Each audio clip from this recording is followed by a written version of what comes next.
Referência de uma era, para sempre na história. O torcedor colorado, quando lembra do entrevistado de hoje, remete a uma mudança de ciclo, na mais completa transformação de um gigante. Aqui comigo, aqui nesse final de semana, temos Fernando Carvalho. Seja bem-vindo e que prazer ter você no programa de Carrinho, Fernando. Boa tarde, Cassiano. Boa tarde aos ouvintes da emissora, do Vale do Paranhana, pessoal dessa região, os colorados em especial. É um prazer muito grande estar em contato com vocês no programa de Carrinho. Vamos ficar aí conversando, vou responder algumas perguntas para satisfazer a curiosidade de todos. Obrigado, presidente. E para começar a nossa conversa, como já é de praxe aqui com o público do Vale do Paranhana e quem nos ouve pela internet, iniciamos o programa com uma apresentação do nosso entrevistado. Você dispensa elas, porém o torcedor colorado tem curiosidade em saber como tudo começou, seu amor ao Inter, primeiros passos no clube e também o que você tem feito atualmente. Conta para nós, Fernando. Bem, Cassiano, a minha ligação com o Inter começou muito cedo, começou quando eu tinha 6, 7 anos de idade, menino ainda. Meu primeiro assunto pela manhã era o Inter, meu último assunto à noite era o Inter, lendo a Folha da Manhã quando acordava, ouvindo o programa Plantão Esportivo da Rádio Guaíba, né, antes de dormir. Sempre foi assim, sempre me liguei muito com o clube. Fui sócio, acompanhei de perto a construção do gigante da Beira-Rio. Meu primeiro jogo foi nos Eucaliptos. Isso, estou fazendo uma narrativa bem rápida.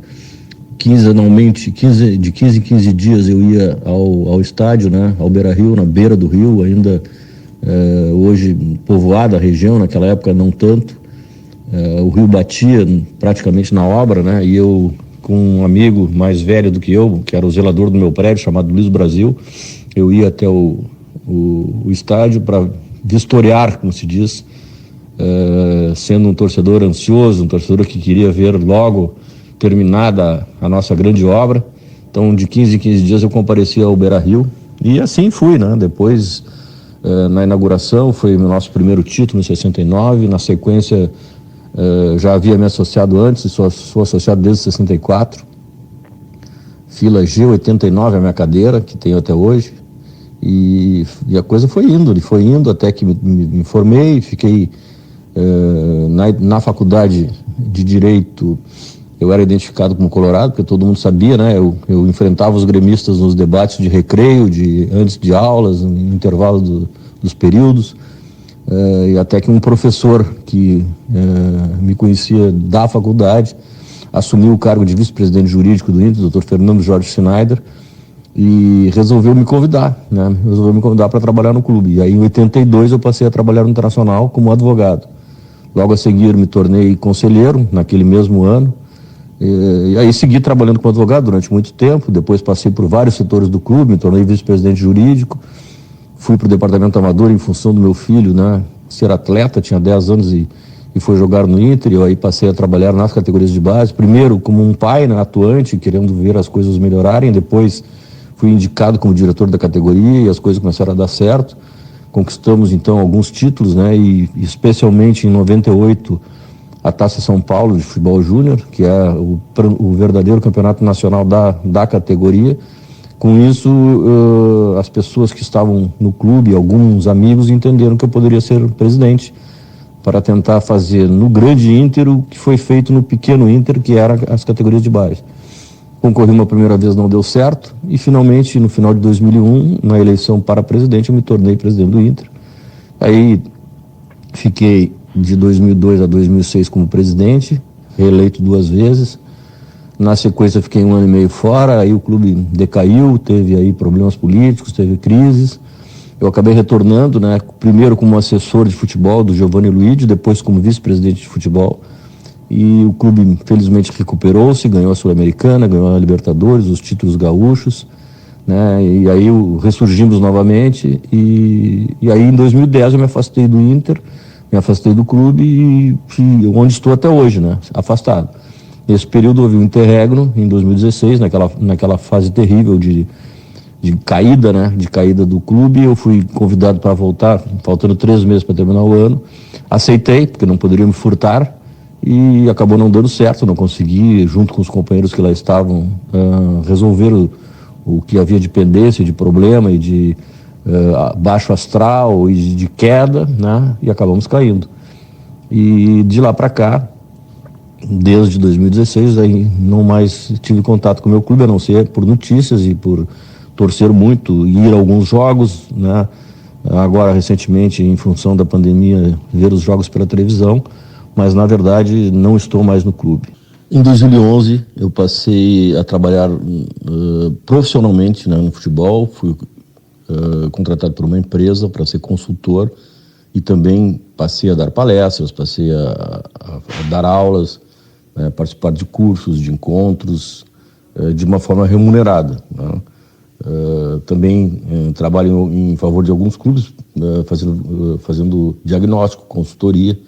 Esse é o trabalho que eu venho fazendo até hoje, especialmente, né, a partir de 2016, 2015, 2016, no Cianorte Futebol Clube, Leão do Norte, que é um clube do interior do Paraná, que nós estamos estruturando, né, e tentando fazer com que o Cianorte, né, mercê dessa estrutura, tem um calendário anual, coisa que, né, inicialmente ele tinha apenas o campeonato estadual, e que passe a ter disputas nacionais. Esse ano, por exemplo, já teremos participação com o Cianorte na Série D nacional, na Copa do Brasil, e até já vencemos a primeira etapa contra o Paraná, e também no Campeonato Paranaense, né? Então são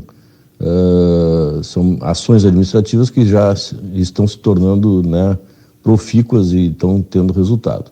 Hoje o meu trabalho é esse, trabalho no mercado de futebol, né? Tenho também um curso, né, de gestão esportiva que ministro, né, periodicamente. Faço parte da CBF Academy, que é dentro da CBF um órgão onde temos alunos, temos cursos em várias áreas. Eu sou um dos professores, sou também mentor da área de executivo de futebol, né, do curso de executivo de futebol. Já faz 1 ano e meio que estamos nesse projeto, que é muito interessante e é muito gratificante, porque eu tenho contato permanente com as pessoas que trabalham no meio, tá? Além de ser uma prestação de serviço para o futebol inestimável, porque forma dirigentes competentes, qualificados, profissionais, como foi o seu caso em todos esses anos aí já de trabalho que você tem no esporte. E essa relação inicial como torcedor, quem está do lado de cá, o torcedor colorado e de outras equipes, se identifica muito, porque se sente aquilo, se sente parte daquilo. Porque o torcedor é assim, ele quer consumir notícias do seu clube desde o início do dia, passa o dia pensando nele, dorme pensando no clube, e ver pessoas como o senhor, que chegaram no clube, que fizeram pelo clube, é um baita estímulo, sem dúvida nenhuma. E daqui a pouco a gente vai falar mais dos dias atuais. Mas voltando no tempo, lá em 2002, quando o senhor chegou ao Inter e de cara no primeiro ano já teve que encarar a turbulência da luta contra o rebaixamento. Foi um projeto traçado para chegar onde chegou em 2006 ou o resultado foi além do esperado para tão poucos anos? Em 2002, então, começamos uma gestão, depois de termos perdido a eleição em 99 para o ex-presidente Jarbas Lima. Uma dificuldade muito grande no primeiro ano, o Internacional tinha poucas receitas, havia um processo de transição em função da legislação. A Lei Pelé havia entrado em vigor e, com isso, atletas que tinham vínculo com o clube passaram a ter apenas o vínculo contratual e não o vínculo lei do passe, né, como era na antiga lei do passe. Isso liberou grande parte dos jogadores de todos os clubes, e então os atletas que o Internacional tinha no seu vestiário eram vinculados ao clube apenas pelo contrato. Quando terminava o contrato, o jogador, né, ficava liberado. E naquele ano nós tivemos vários jogadores que terminaram o contrato, e aí tivemos que contratar muitos atletas, né? Contratamos lá 20 e poucos jogadores, o que não é recomendável, porque o jogador tem que ter uma convivência maior com o clube, tem que ter uma sequência de ano a ano, A mudança de grupo tem que ser a menor possível para que haja essa convivência, esse crescimento gradativo como um todo e não isoladamente. Então, no primeiro ano nós tivemos essa dificuldade, né? Além da questão financeira, o clube, né, recebia seus valores da televisão de forma semestral, e quando chegava o valor da televisão, praticamente ele já estava consumido por antecipações que eram feitas, e então a nossa dificuldade foi muito grande. Tivemos atraso de salários, atraso de impostos, atraso de tudo, né? Nos anos seguintes, né, nós conseguimos equalizar a questão financeira, começamos a revelar jogadores, traçamos como estratégia de gestão a venda de 1 ou 2 atletas por ano, e isso nos deu a estabilidade que era necessária. A Globo, né, que era a detentora do direito de televisão, passou a pagar os recursos aos clubes de forma mensal. Com isso nós programamos os nossos custos e as nossas despesas em cima do valor que a Globo pagava mensalmente, e aí não houve mais atraso de salário. Aí houve uma regularidade nesses pagamentos, e com isso a cobrança ao grupo de jogadores era maior, a relação era melhor, a relação se tornou uma relação, né, mais profícua, e aí fizemos também um planejamento estratégico, né, estabelecemos aí algumas regras que deveriam ser cumpridas, né, todo o clube, né, funcionários, dirigentes, conselheiros, alguns participaram, até os atletas participaram desse planejamento estratégico, e estipulamos que em determinado tempo nós teríamos que conquistar nosso primeiro título internacional, e que o Internacional seria o clube mais vencedor da América do Sul até seu centenário. Isso foi vamos dizer assim, uma missão extremamente ousada, muito ousada, todo mundo dizia isso internamente, mas a gente saiu atrás e procuramos cumprir todos os requisitos e as etapas que foram programadas. E finalmente, em 2006, nós conseguimos esse objetivo, antes mesmo de 2009, que seria o nosso centenário, e conseguimos conquistar a América e conquistar o mundo, né? Onde o trabalho dessas pessoas foi, além de ser reconhecido, foi recompensado acima de tudo, né? Porque realmente foi um trabalho muito difícil, muito árduo, de muita entrega, né? de muito amor ao clube. Infelizmente, as coisas deram certo. E você sempre teve uma conduta muito pés no chão. E lembro que o caminho das vitórias começou com a conquista de estaduais e vitórias em clássico. Esse é o princípio de tudo, Fernando. E começar pela casa, se encaixa também a formação dos jovens das categorias de base? Bom, na verdade, a gente sempre teve, né, os pés no chão, exatamente porque o futebol se trabalha com planejamento, se trabalha com repetição, com sistema, né? E quando nós começamos o trabalho, há muito tempo o Inter não vencia campeonatos, não vencia grenais, passamos ainda 1 ano sem vencer, e nós tínhamos como ideia fixa que a nossa hegemonia teria que começar em casa, né? Nós tínhamos que vencer em casa, vencer grenais, vencer o Campeonato Gaúcho, e sempre priorizamos, né, o trabalho nessas competições. No nosso primeiro ano tivemos sorte de vencer o primeiro Campeonato Gaúcho que disputamos, e assim vencemos os 3 seguintes, chegamos a ser tetracampeões, né? Foi um período assim de muito trabalho, né? De muito trabalho em cima desse objetivo, né? Aí, mercê dessas vitórias em casa, mercê desse aprimoramento de gestão, mercê desse cumprimento, né, das nossas obrigações com os atletas e com os fornecedores, o clube como um todo foi crescendo, né, e a gente procurou sempre ter gastos equivalentes ao que se recebia, ao que se arrecadava. A venda de 1 jogador por ano, de 2 jogadores por ano, foi fundamental para que essa liquidez fosse garantida, e as coisas acabaram acontecendo nessa linha, né? A partir dali, né, 2013, as coisas se encaminharam com o surgimento de alguns meninos. Daniel Carvalho já havia surgido antes, né? Foi um jogador que já veio desde a gestão anterior, embora ele tenha começado no Inter comigo, quando eu era diretor do Amador, ele surgiu para o Internacional, o time de cima, na gestão anterior, né? Mas era muito jovem ainda, então tinha altos e baixos, e aí quando se consolidou como atleta em 2003, 2004, o Internacional vendeu esse atleta, e foi uma forma que nós encontramos de ter recursos para enfrentar as grandes despesas que o clube tinha. Depois veio o Nilmar, né? Depois veio o Sobes, e aí as coisas começaram a acontecer em cima desse projeto, em cima dessa linha de ação diretiva. Neste contexto, o senhor tinha uma ideia de projeto e ambição para o Inter, na linha que ele seguia, de que poderia se tornar uma potência desportiva na América do Sul, tal qual o Boca Juniors no início dos anos 2000. O que aconteceu no meio deste caminho? Como eu disse antes, né, nós fizemos um planejamento estratégico para atingir, antes do nosso centenário, que seria em 2010, uma clara projeção do clube, tornando o clube mais vencedor da América do Sul. Esse objetivo era um objetivo muito difícil, muito ousado, né, mas nós passamos a trabalhar em cima de várias linhas, com várias pessoas, né, distribuídas, fazendo com que nós conseguíssemos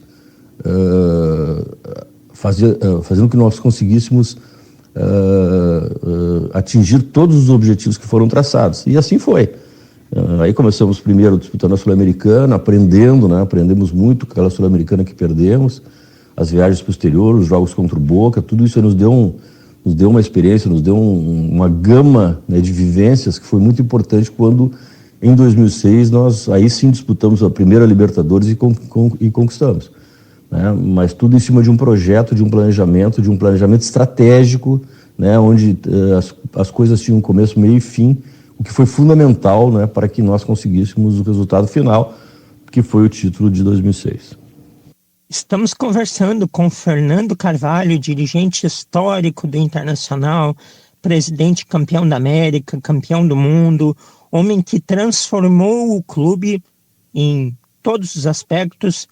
Está aqui batendo um papo com a gente, está bem legal, e contando também o que ele vem fazendo agora, falando de futebol. Presidente, em 2016, até em um ato de amor ao clube, você pode confirmar, aceitou a missão de, na reta final daquele ano, tentar contribuir na direção de futebol da equipe, que vinha muito mal e acabou sendo rebaixada. Passados já mais de 4 anos do ocorrido, e o Inter de volta à disputa de grandes títulos, você se arrepende ou em uma situação parecida aceitaria de novo? Em 2006, o Inter teve lá vários problemas, né, e esses problemas refletiram na atuação dos nossos jogadores em campo, nos resultados, na produção do nosso time, até que em meados de agosto eu acabei, né, aceitando um convite do presidente da época, Vitório Pífero, e retornei ao clube para tentar, né, minimizar esse tipo de situação. Eu tinha como missão tentar apaziguar a entidade que estava muito fraturada em termos políticos, com a oposição, muitas críticas, a torcida cobrando muito da direção, e esse objetivo eu consegui, porque a oposição, né, foi muito, naquele momento, foi muito parceira do clube, parceira, né, das ações que estavam sendo desenvolvidas, né, todo mundo, né, teve uma postura propositiva, ajudando, né, o torcedor também acreditou. Infelizmente nós não conseguimos mobilizar os nossos jogadores, né, que estavam muito abatidos. Um grande clube como o Inter, quando entra numa linha descendente, quando entra numa linha de descrédito, é muito difícil reanimar, e isso a gente já tinha visto em 2002 e se repetiu em 2016, né? Não deu para reanimar, os jogadores se abatem demais com as críticas, se abatem demais com a perspectiva de rebaixamento, e isso acabou, né, afetando jogadores de qualidade, jogadores importantes na história do clube, né, acabaram decrescendo de rendimento porque emocionalmente estavam abalados. Eu não me arrependo de ter feito isso, eu não me arrependo de ter voltado, embora até hoje eu sofro algumas críticas, mas acho que isso faz parte da vida do dirigente, da vida de quem, como eu, é apaixonado pelo clube.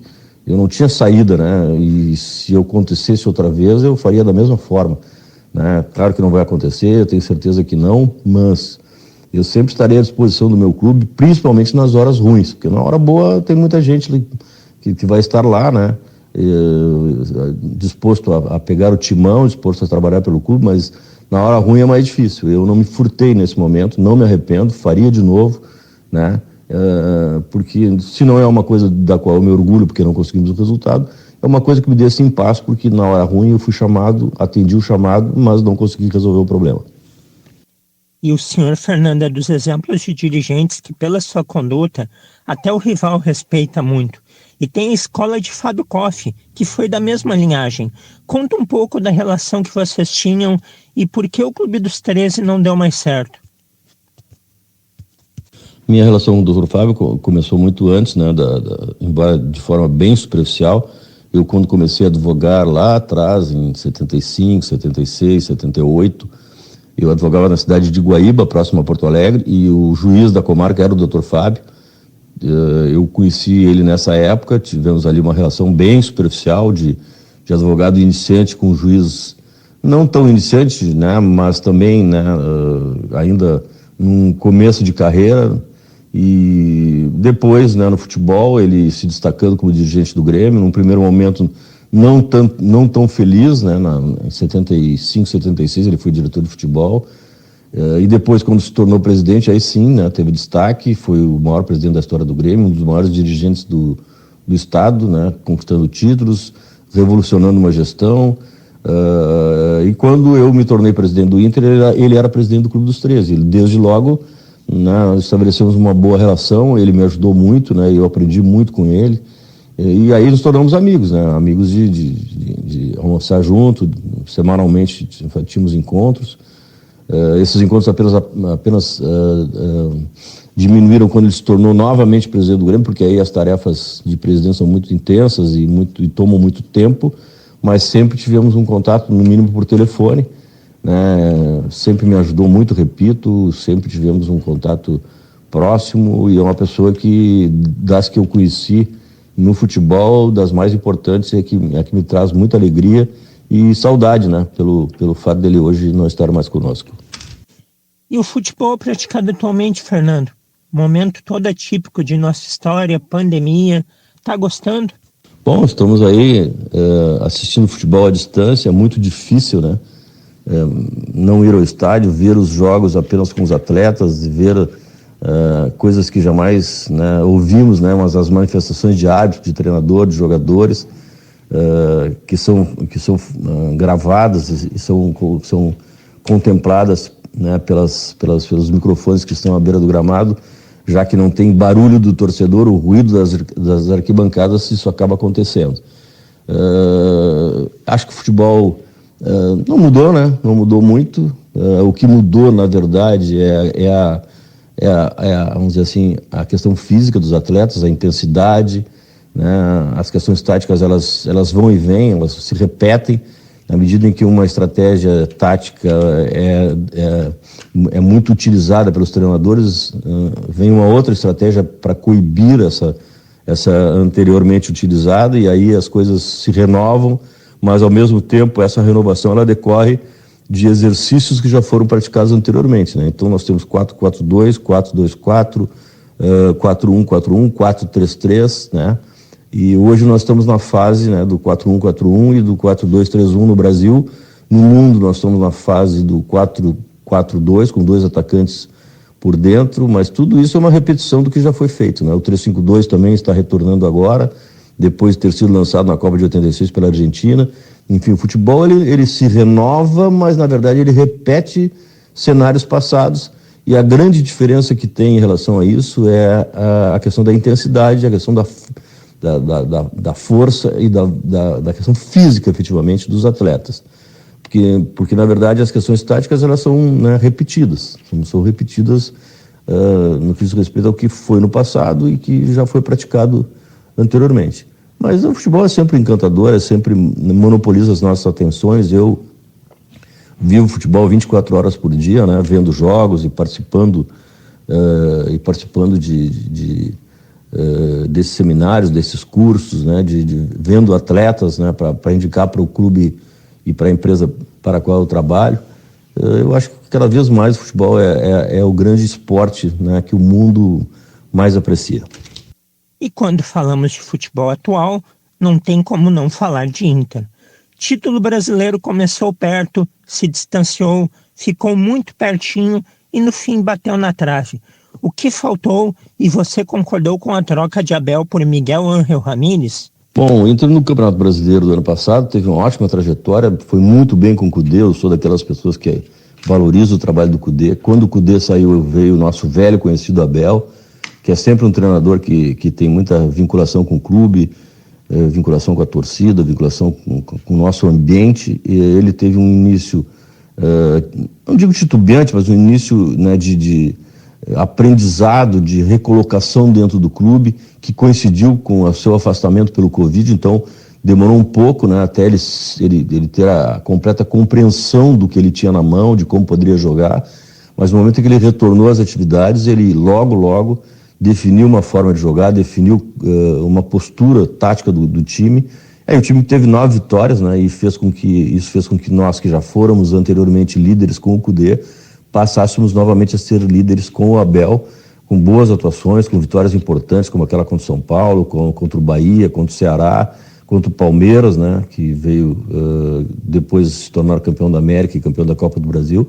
E o Abel, né, certamente, pelo seu grande conhecimento de futebol e por conhecer o vestiário como ninguém, ele acabou dando uma resposta altamente positiva. Infelizmente não vencemos, houve problemas de arbitragem, que todos sabem, né, que poderíamos ter vencido, mas no fim, né, o Flamengo, que tem uma estrutura maior, que tem jogadores bem mais caros e um elenco mais equilibrado do que o nosso, acabou vencendo.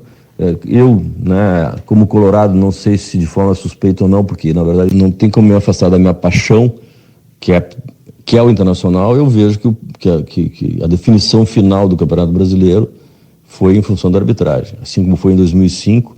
E como eu sempre digo, né, as nossas reclamações de arbitragem, elas não são cotidianas, permanentes, elas acontecem quando tem um grande interesse em jogo. E o grande interesse em jogo de 2005 nos levou a perder um campeonato por erro de arbitragem.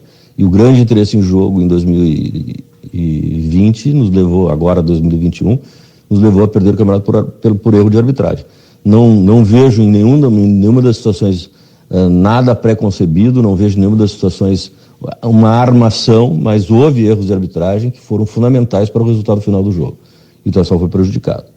A questão da contratação do Ramírez, a direção que assumiu assim, em meio a um campeonato, não poderia fazer alterações, agiu, né, corretamente ao manter o Abel, a manter o status quo, a não fazer nenhuma alteração maior, porque o clube estava, né, vinha bem administrado na questão do futebol, e nós acabamos, né, tendo esse bom resultado de campo, perdendo apenas na última rodada, no último lance, né, em função de ter ocorrido essa manutenção.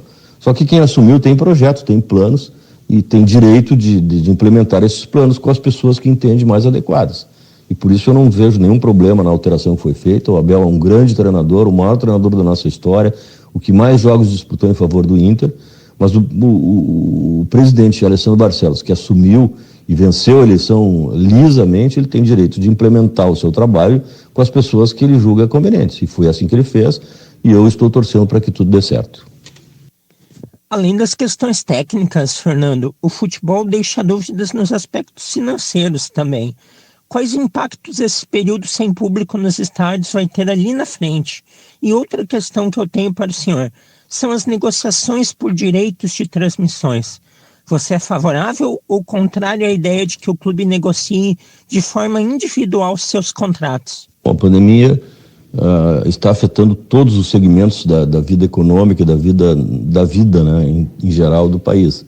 Pessoas estão trabalhando em casa, pessoas estão tendo suas empresas depreciadas, tem empresas fechando, tem negócios que não estão dando certo. Enfim, tudo, né, está ocorrendo com essa pandemia. O futebol não será diferente, né? As receitas que nós temos de dias de jogos e até mesmo originadas de contribuição de sócios, elas certamente afetaram bastante os clubes. Isso vai se fazer sentir, porque está se criando, como a vida inteira os clubes, né, trabalharam sempre no risco e gastando mais do que arrecadavam. Hoje mais ainda, porque a arrecadação reduziu bastante, havia um projeto, um planejamento em cima de valores que seriam recebidos e que acabaram não sendo recebidos. Isso certamente vai afetar os clubes, né? Temos que aguardar, ver qual é a dimensão disso, como as coisas ocorrerão.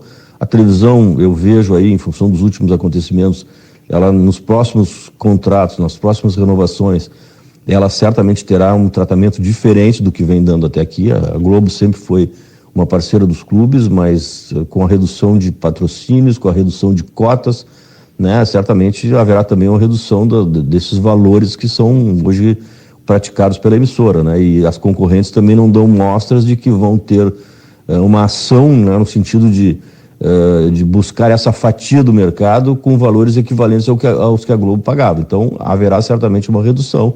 Vamos ver também que tipo de reflexo isso terá no futebol. Os clubes terão que se adequar, terão que reduzir suas despesas, suas folhas de pagamento, suas contratações e ter criatividade, como a vida inteira se teve, né, para que outras receitas sejam criadas, que outras formas de buscar recursos, né, sejam implementadas para que não haja um decaimento muito grande entre o que vem sendo feito hoje e o que será feito no futuro. Sem dúvida. E para encerrar o nosso papo, agradecendo muito a sua participação aqui no programa De Carrinho, Fernando. Tenho certeza que a torcida do Inter amou essa conversa, valeu demais. Conta para nós quais os teus projetos aí para o futuro. Bom, eu como disse anteriormente, né, eu hoje trabalho com futebol desde 2011, eu trabalho num clube no Cianorte, presto consultoria para quem quiser, para quem me contratar. Tem um curso, né, de gestão esportiva aqui em Porto Alegre, né, que hoje está sendo feito online, mas que eu espero que no futuro possa ser feito de forma presencial. Participo da CBF Academy, que é uma escola para dirigentes, para treinadores, para preparadores físicos, para empresários, para intermediários, né? Eu trabalho especificamente na área de gestão de executivo de futebol, como professor e como mentor, e esse é o meu trabalho, é isso que eu pretendo fazer, é isso que eu seguirei fazendo, né? Enquanto eu tiver condições, enquanto eu tiver lucidez, e pretendo trabalhar nessa área. Agradeço aí agradeço a oportunidade, Cassiano, né, de ter contato com os teus ouvintes, com o pessoal do Vale do Paranhana, sempre à disposição. Um abração aos colorados aí que estão sintonizados. Vamos torcer que esse ano o nosso clube consiga chegar mais longe do que chegou esse ano. Valeu, Fernando, abração. Este foi Fernando Carvalho, entrevista de hoje aqui no programa De Carrinho, dirigente, ex-presidente, campeão do mundo no Internacional, possivelmente aí por tudo que fez o maior dirigente da história colorada. Grande papo, mais um grande papo a gente teve aqui no De Carrinho.